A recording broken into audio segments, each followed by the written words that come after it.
एक बार निराश भिक्षु से भगवान बुद्ध ने प्रश्न किया, क्यों भिक्षु, क्या तुम सचमुच ही हिम्मत हार बैठे हो? भिक्षु बोला, हाँ भगवान। बुद्ध ने कहा, कल्याणकारी शासन में प्रवर्जित होकर हिम्मत नहीं हारना चाहिए। पूर्व काल में बुद्धिमानों ने राज्य खोकर हिम्मत बनाए रखी थी और अपने नष्ट हुए यश को फिर से प्राप्त किया था।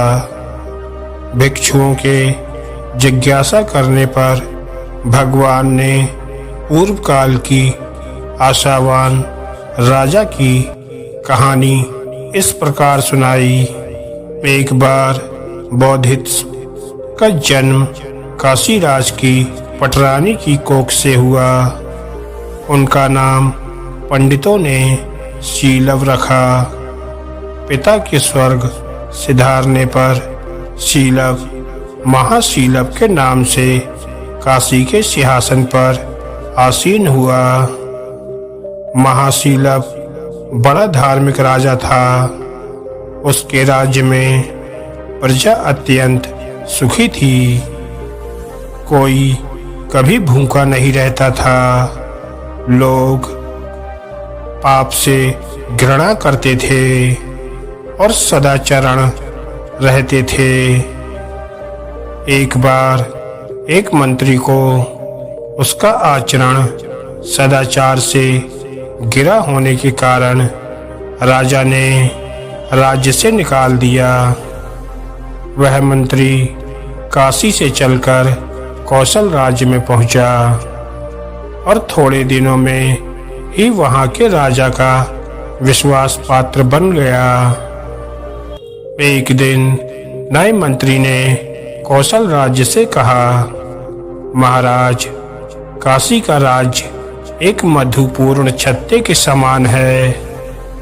इस समय बिना विशेष प्रयास के ही उस पर अधिकार किया जा सकता है।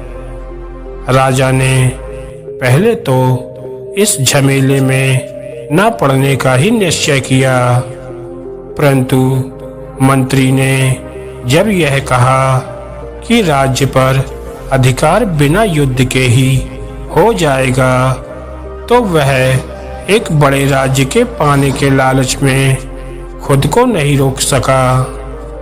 धीरे धीरे कौशल के लोगों ने काशी की सीमा में प्रवेश करके लूटपाट आरंभ कर दी। महाशीलव ने उन्हें बुलाकर पूछा, तुम किस लिए ये सब अनाचार कर रहे हो? उन्होंने उत्तर दिया, धन पाने के लिए।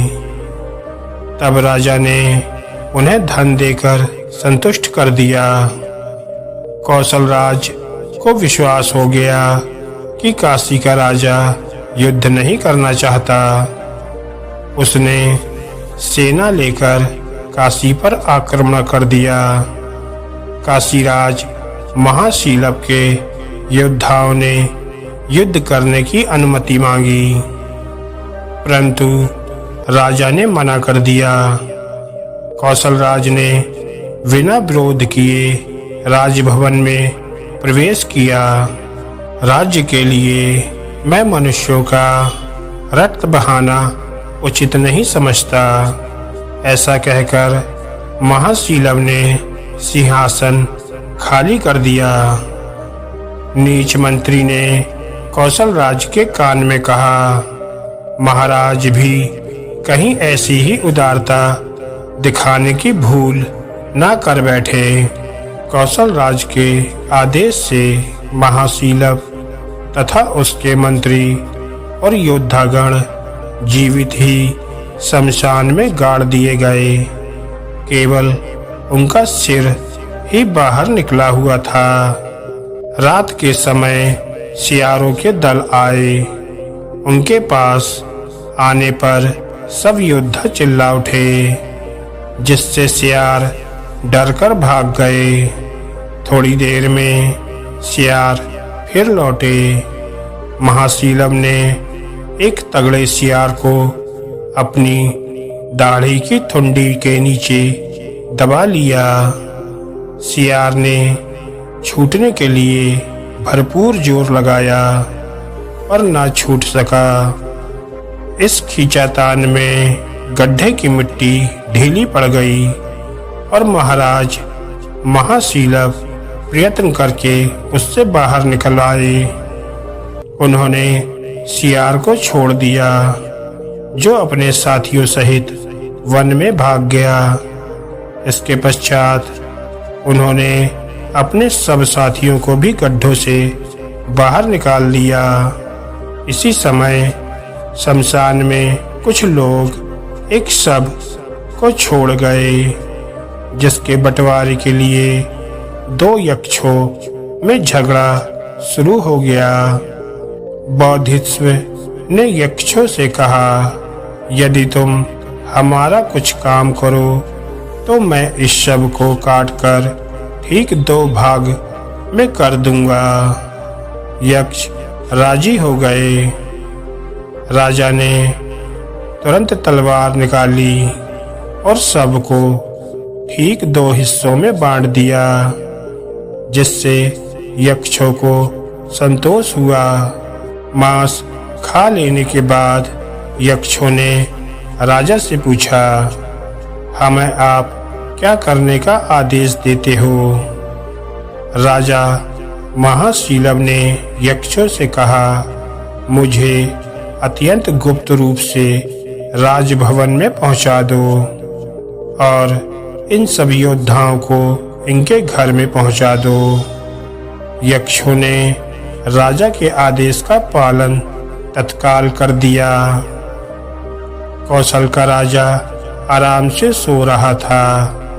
महाशीलव ने तलवार की नोक उसके पेट में चुभोकर उसे जगाया। महाशीलव को सामने देखकर वह एकदम घबरा गया। उसने सोचा, इस धर्मात्मा राजा में अवश्य ही कुछ अलौकिक शक्ति है, तभी तो यह सेना और पहरेदारों से घिरे हुए भी अकेला ही चला आया। उसने बोधिसत्व के चरणों पर गिरकर क्षमा मांगी। दूसरे दिन सवेरे सब लोगों को बुलाकर उसने उस चुगलखोर मंत्री को दंड दिया और अपनी सेना सहित काशी छोड़कर कौशल की ओर प्रस्थान कर गया। तब गौतम बुद्ध ने अपनी कथा को समाप्त किया और भिक्षुओं को समझाते हुए कहा कि पुरुषों को आशा लगाए रखना चाहिए। विद्वान कभी निराश नहीं होते। मैं स्वयं को ही देखता हूँ, जैसी इच्छा की थी उसी के अनुसार सब कुछ हुआ है। धन्यवाद दोस्तों।